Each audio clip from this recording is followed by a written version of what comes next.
大人请看。展护卫这是何意？大人可曾看出这2枚制钱有何不同之处？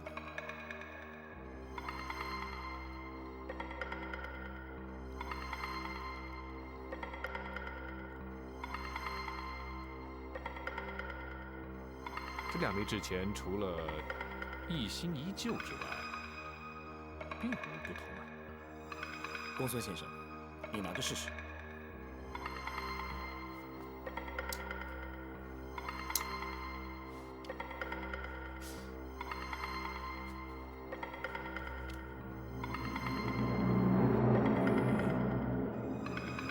这2枚制钱的重量的确不同。不错，差距虽然不大，重量的确不同。旧钱使用日久，或是沾上污渍，或是铜钱生锈，因而变得较重，也不无可能啊。这些都是旧钱，重量也差不多。可是让属下觉得奇怪的是，新钱反而比旧钱重。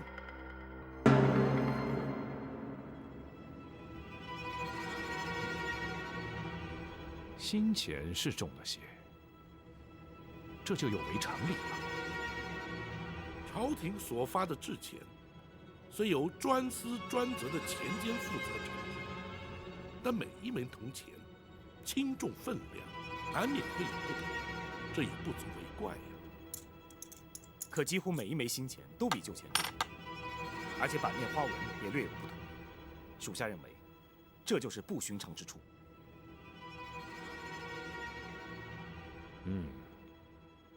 这新钱的花纹略为粗糙，而且重量的确有所不同。不可能，新钱出厂之前，都派有专人负责查验，若有瑕疵，当即销毁重铸，不可能流入市井之中啊！大人，可这些制钱都是属下从市集换回来的。哦，难道说是伪造假钱？大人，昔日的确是有不孝商人私铸假钱图利，但是因为制钱的价值太低，若是不能大量流通，则获利有限，理当不会有人甘冒杀头之罪才是。就算有人贪图这不法利益，只是如今既已流入市井，恐怕也难以追查来源。可根据属下的观察和摊贩所言，使用这些新钱的都是营中的士兵。市集就在军营的附近，每个摊位都收了不少。哦，真有此事？大人，难道这假钱的来源竟在登州禁军之中？大人，这件事是否要追查下去？倘若真是借军营之便大量流通假币，则此事非同小可，非但影响朝廷财政，甚至动摇国本，远比登州通判是否真是病故身亡更要严重许多。此事当然非查不可。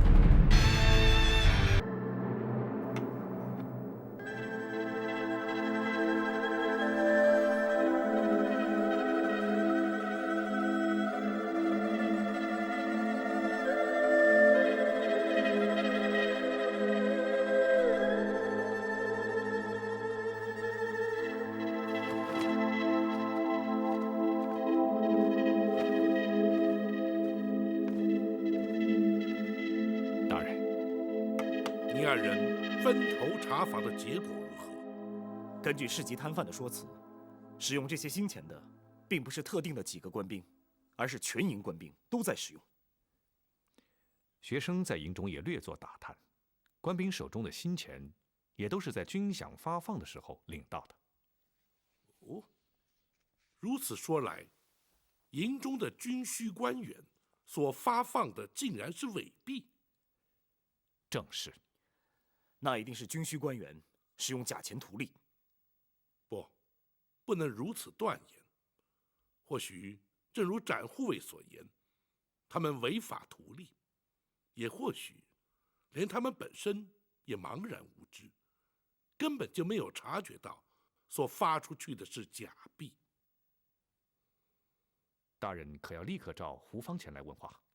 不，天色已晚，多有不便，暂且不动声色，待明日一早再带他前来询问。难道大人怀疑他涉案？不会吧？胡方把军队整顿得很好，按理说应该不会做这种事。并非本府对他有所怀疑，然而却也不能完全排除他涉案的可能。可胡方手底下有2500人，从中又能获得多大的不法利益呢？哎，如果涉案的不仅是登州步军，而是在市井上广为流通，那就可观了。如今不宜妄加臆测，无论价钱的来源为何，流通多广，既然是在此地发现假钱，就必须由这座军营查起。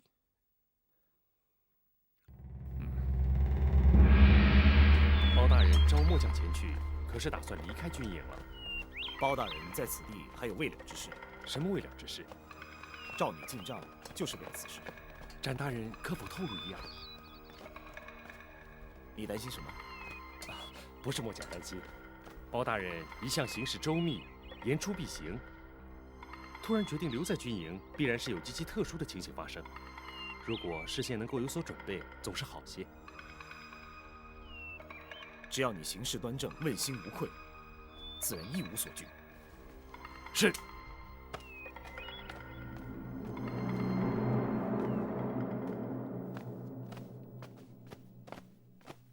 末将参见包大人。胡指挥免礼。末将若有怠忽职守之处，请包大人惩处。哦，你有何怠忽职守之处？这，末将不知。既然不知，何来惩处之说？大人召末将前来，想必是查出末将有所疏失。胡指挥不要多心，大人召你前来，自然是有话相询，却未必是胡指挥的疏失。是。请教胡指挥，官兵的军饷都是由何人在何处发放的？是由军需发放，登州步军各营分驻各地，也都是由本部军需前往发放的。本部军需又驻守于何地？回包大人，就在此地军营之内。好，你带本府前去。包大人，莫非是军需出了问题？本府只是前去查询，而非判定，你不必焦虑。末将。胡指挥，带路吧。是。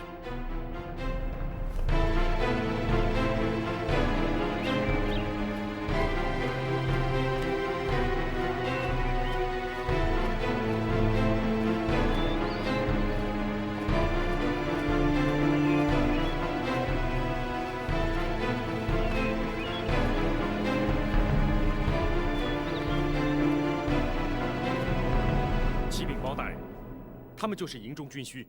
参见包大人。本府前来是查询营中财务之事，你们要据实回复公孙先生的询问。是。请问军饷是哪位负责发放的？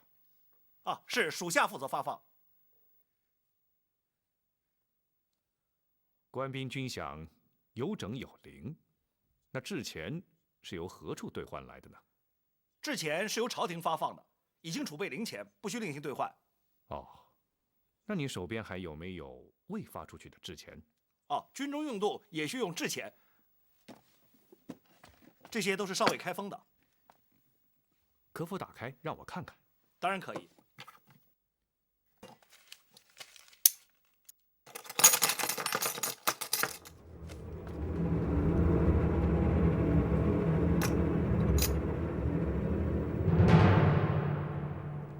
这些制钱可是由京城直接运送来的。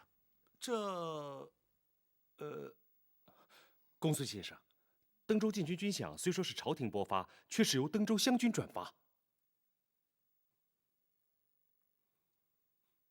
禁军直属朝廷，湘军隶属地方，两者之间又怎会相互牵扯？启禀包大人，登州地处沿海，禁军中除了有步军、马军，还有部分善于求水的虎翼军驻守沿岸海防，而且驻地分散，路途遥远，运补不易。依惯例，均是由登州湘军代转发放。原来如此。湘军的指挥历由地方知州兼代，登州可也是如此。回包大人，登州湘军正是由知州程元兼任指挥。本府明白了。公孙先生可还有疑问？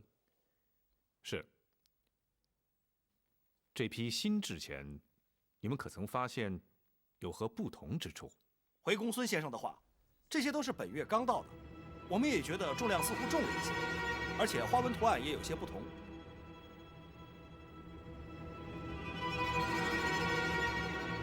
你们可曾提出质疑？哦，有，但是登州湘军说这些都是新版新铸，原来就是如此。公孙先生，应该不会错，麻烦你们了。大人，学生已经问完毕了。既然如此，随本府回帐。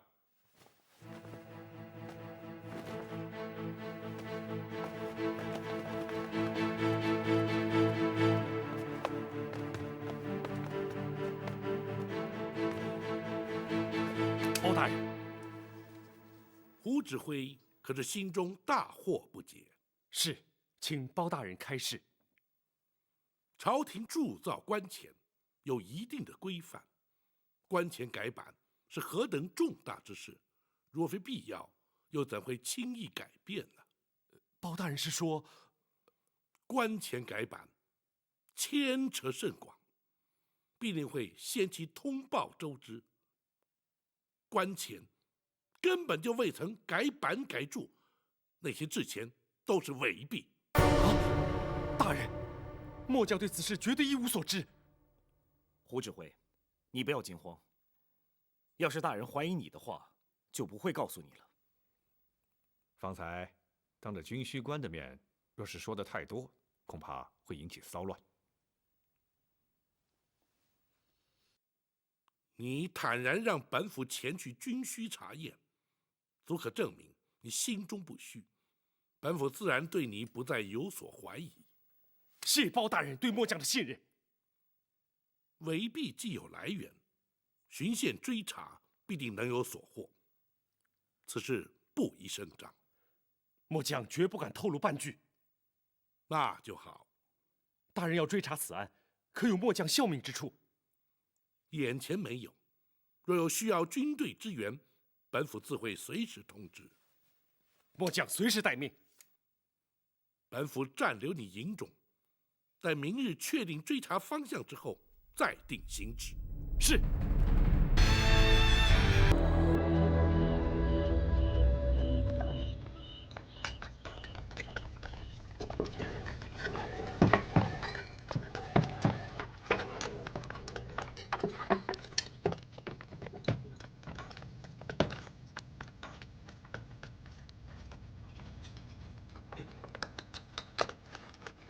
我给他期限可没剩下几天了，能如期交货吗？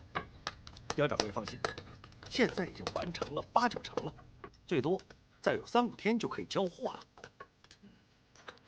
好，这批货完成之后，少不了你的好处。多谢刁掌柜。不过我话可说清楚，这是你和我之间的合作，和程元没有关系，否则他就得分你的那一份儿。是，我明白了。好，我走了，你盯着他们干活吧。是，请。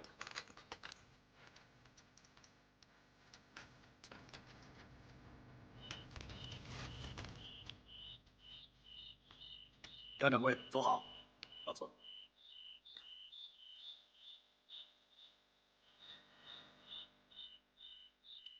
指挥，铜不够了。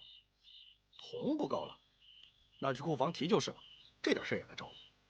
不是说用上一批淘汰的熔调再用吗？谁说的？啊，放着现成的铜钱不用，熔掉多浪费啊！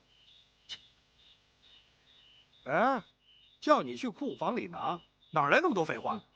是。到手的好处，不要白不要。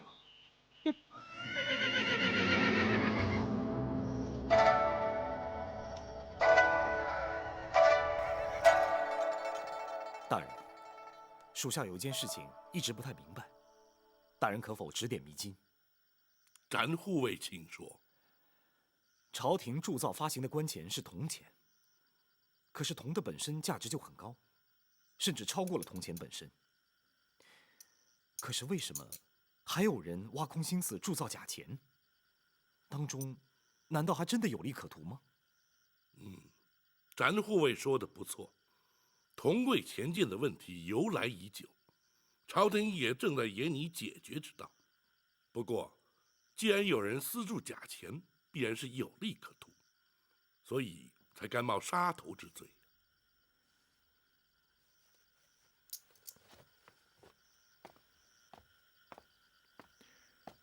大人，民间常有人把铜钱融化之后取其原铜，再经过加工制成铜器，其价值反而超过了铜钱本身的价值。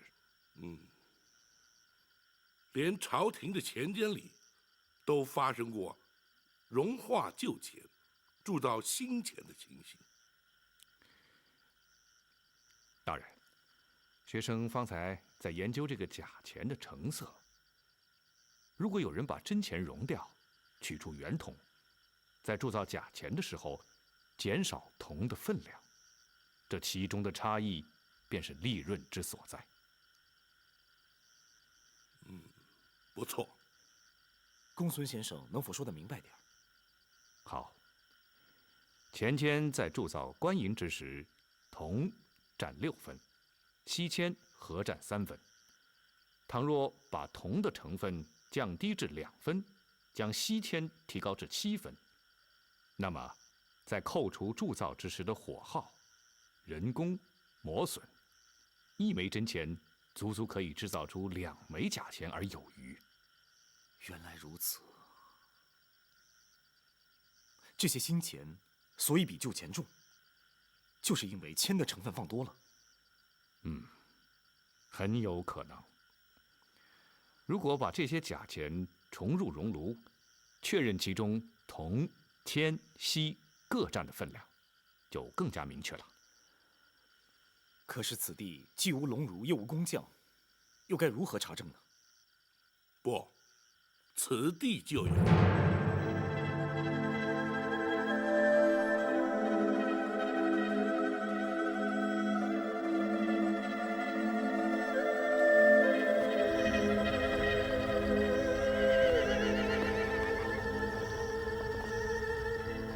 军中的兵甲辎重，甚至于马蹄铁，都必须要自行熔铸锻炼。胡方这座军营之中，必定也有所需的物资。明日要他派人前来协助，便可查证明白。那查清楚之后，对案情有何帮助？查清成分之后，一则可以估算其利润，而推测其流量；再则可以从铜、铅、锡这些材料来源，追溯出可能铸造的地点。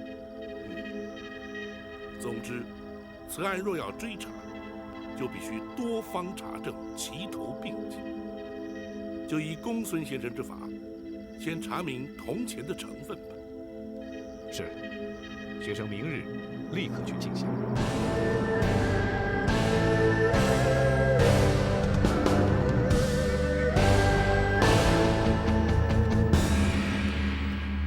属下可以保证，50万枚铜钱可以如期交付。好极了！一旦这50万枚铜钱铸造完成，立刻给他分发到全国108处钱庄。让各个钱庄先用5000枚试用，如若没人察觉，就照此方法让各个钱庄自己铸造、流通。是，属下确信这批铜钱，谁也不会发现是假造。好，朝廷每年要铸造200-300万贯铜钱，可是经过四海钱庄流通的，要占他朝廷的1/10。这么取之不尽、用之不竭的财富，试问天下何人能敌？庄主真是雄才大略，只是，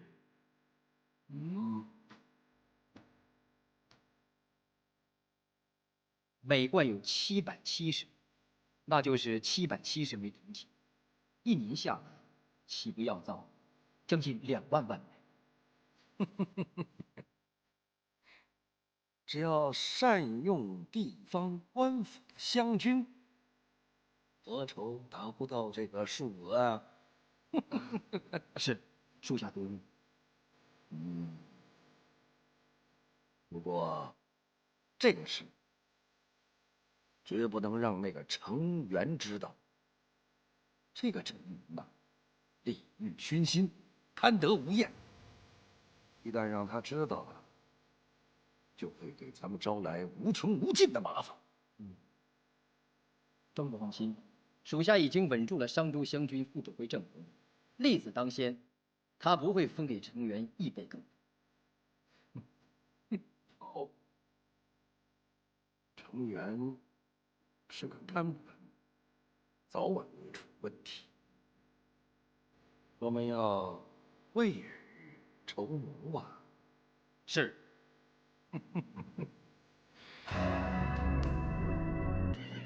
公孙先生，还需要什么，请尽量交代。不用了，这样就行了。多谢胡指挥。包大人把那些铜钱融化了干什么？胡指挥，包大人做事自然有他的道理，这些胡指挥就不必过问了。是。我还有事要向包大人禀报，胡指挥，公忙去吧。是。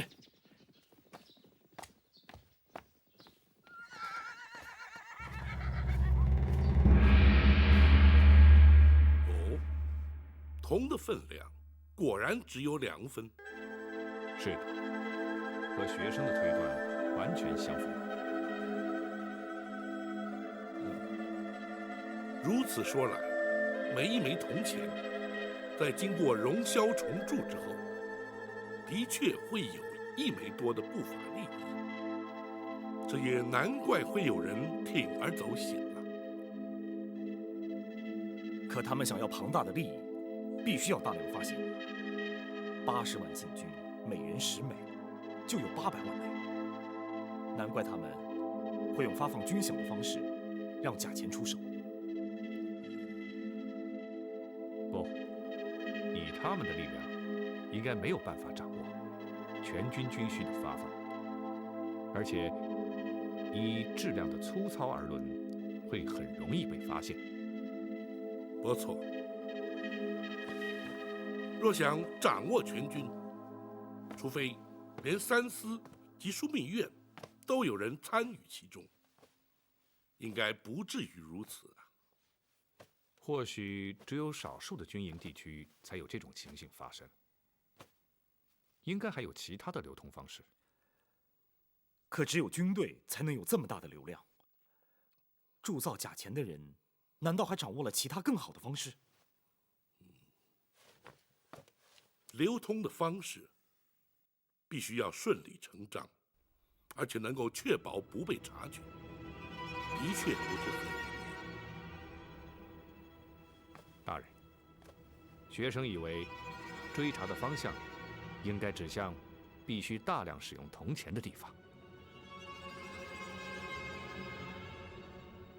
溯本追源，不妨就由发放伪币的登州湘军查起。大人，由此处前往登州城，不止1日的路程，至少还需外宿1夜，方能在明日中午以前抵达。既然如此，我们即刻启程。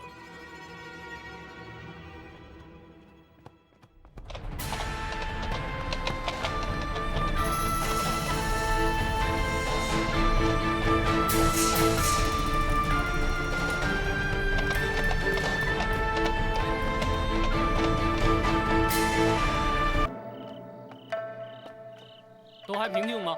是。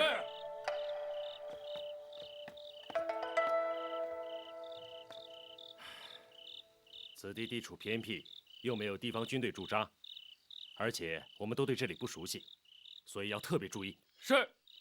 大人就在这里住1夜，如果被人惊扰到，我可就为你们试问。是。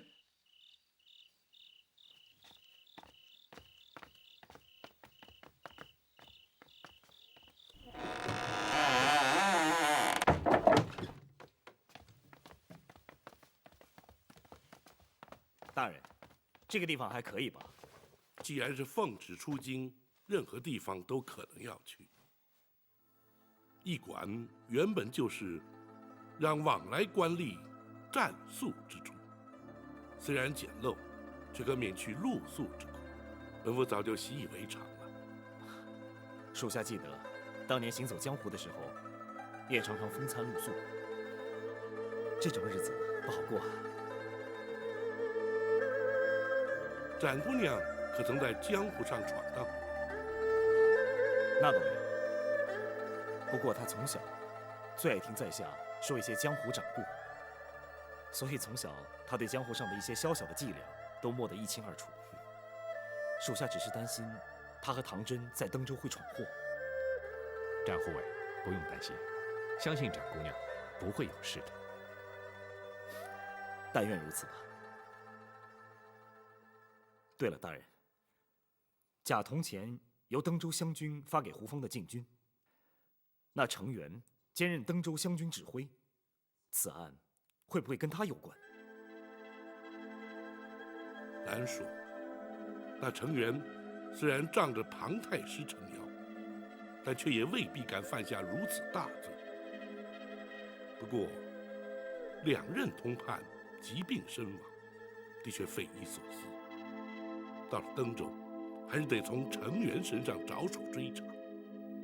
公孙先生，大人，明日何时可以抵达登州城？各地驿馆之间距离30、50里不等，由此处到登州城正好是30里地。明日清晨出发，4时便可抵达。展姑娘和唐真已在登州城数日，明日到了，相信就可以告诉我们，那程元究竟是贤是愚，是忠是奸。那登州城究竟是否隐藏了不可告人的秘密？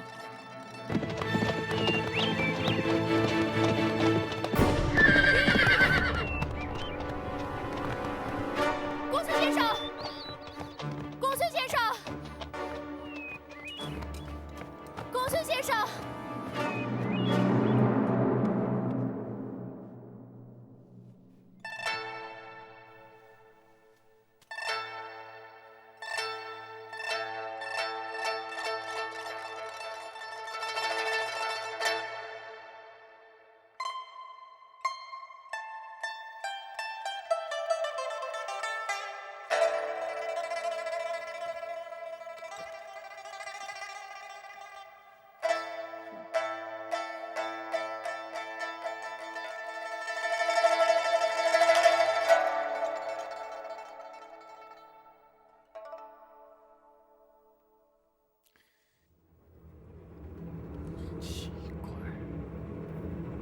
会中这种毒？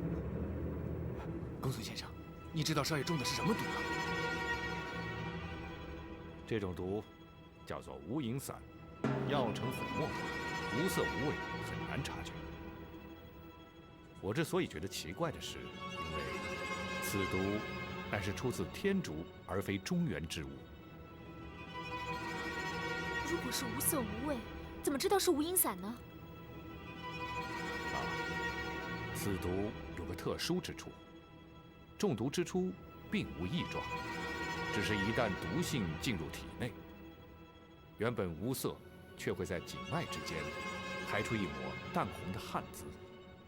一旦全数排出，中毒之人立即毙命，因为此时体内已无残毒，很容易被误判为疾病身亡。那唐真现在的情形呢？幸亏你及时封住他的穴道，阻止了毒性在体内运行。只要用金针把体内残毒逼出来，再服几贴药，当可不碍。多谢公孙先生。老管家，请你准备笔墨纸张，好开药方。好，我去拿吧。哎，等一等，要避开府里的人，也不能告诉任何人唐大人的情形。是，我知道了。老管家，麻烦你烧1大桶热水来。好。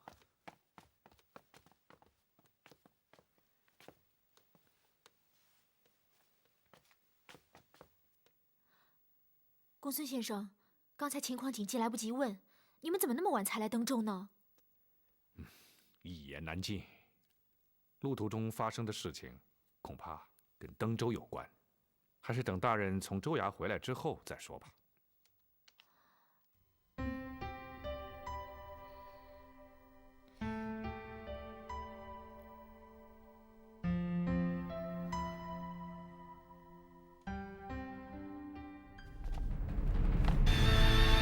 登州知州程元参见包大人。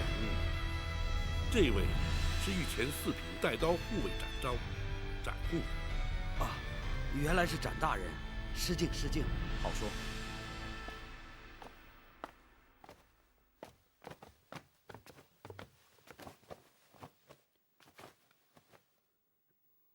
下官不知包大人驾临登州，所以未曾远迎，还请包大人恕罪。本府奉旨勘察边防军务，视察登州州政，是皇上要本府顺道看看，又何须劳师动众，惊扰地方呢？包大人体恤地方官府，下官不胜感激。不知包大人打算在登州停留多久，下官也好安排住所。那就不必麻烦了，本府在登州自有住所。包大人打算暂居何处呢？登州通判官邸。怎么，程大人何以如此震惊？不，下官只是一时不明白。登州通判唐真，乃大人的门生，大人想借此机会师生叙旧。程大人，你认为不合适吗？合适。下官不知包大人是唐通判的恩师，所以一时失态。本府闻听，唐真新任登州通判，既然来到登州，不妨与他叙一叙。唐真如今可在州衙？回包大人，唐通判今日告病，正在官邸休养。他生的是什么病？下官不知。下官本想派城中大夫前去探视，可是通判官邸婉拒了，所以想来并无大碍。本府这就去看看。下官立即增派人手护卫包大人安全。用不着，本府自有随行官兵，将通判官邸的衙役和府内的差役一并撤除。是。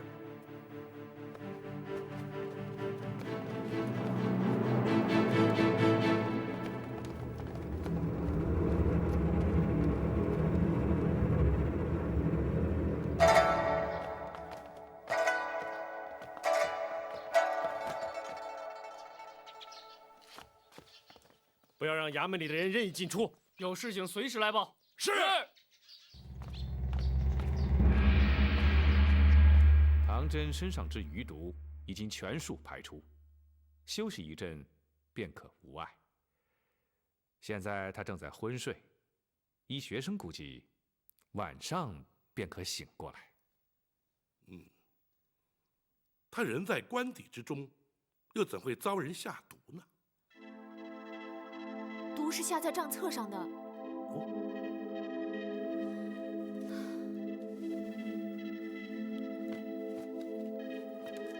无影散是涂在每一页的下角，一般人为了方便，多半以口将手沾湿，便于翻阅，因此中毒毫无所觉。这是江湖手法，用无影散是江湖中人所不耻的行为。他们一定是故意让我偷走账册的。且慢，你虽说成员大有问题，但本府对此间情形尚不了解。登州究竟发生了什么事？这本账册又是从何而来？四海钱庄。庄主，怎么办呢？包大人到登州了，这下可坏了。他来了又如何呀？啊？程大人，有必要这么慌张吗？庄主，您可能还不知道，包大人是出了名的断案如神、嫉恶如仇啊！只要是他想查的，登州的情形，他就一定能查得个一清二楚，那后果就不堪设想了。你不是说他到登州来是视察海防军务吗？怎么又会留下管我们的事了？可是皇上也让他查登州的州政啊。再说唐真又是他的门生，他一定会把他知道所有的事儿都告诉包大人的。哼，要是唐真不能活着说话呢？啊，庄主。在前两任通判身上发生的事情，在这新任通判身上又发生了。您的意思是说？哦，难怪唐真今天没来州衙。那你们是昨天晚上？这你就别管了。总之，你就不必担心了。包拯只能发现唐真突然疾病身亡，查不到你头上。可他身边还有展云，有管家，还有书童。程元，让你不必担心，你怎么这么畏首畏尾的？可是，好吧，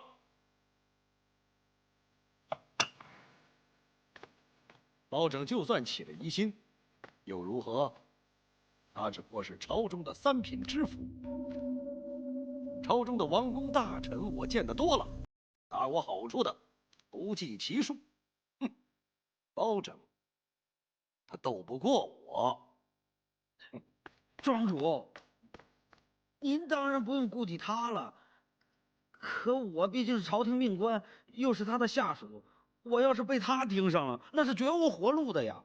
嘿嘿，你亲娘舅不是庞太师吗？再加上一个在宫中受宠的表妹，他敢动你？哎呀，包大人向来是不卖人情的。再说这远水也救不了近火呀，所以还请庄主多多照顾。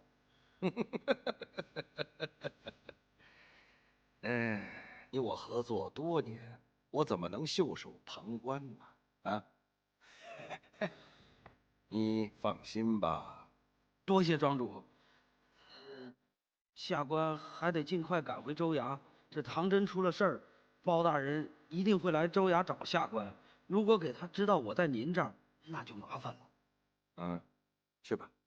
哎，不过你可千万记住，一定不能慌乱，否则我可管不了你。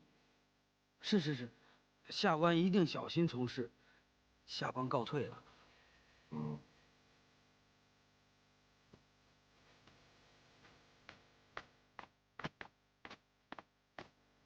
哼，成不了大事。我知道展云是什么人。哦，你怎么知道的？展昭也来到了登州。展昭有个妹妹，虽然人不在江湖，却有一身好武功。现在看来，可以确定，展云就是展昭的妹妹。这么说，包拯是因背而来，对付展昭有多大把握？没有把握。啊？什么？不过你放心，无论如何，我都会保证，不会让他伤害你。哦，包拯动武，对他而言，我只不过是一个殷实的商人。如果他盯上程元呢？真到那个时候，那就靠你了。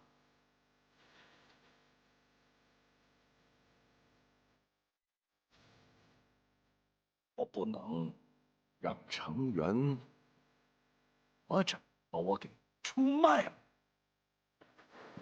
哼！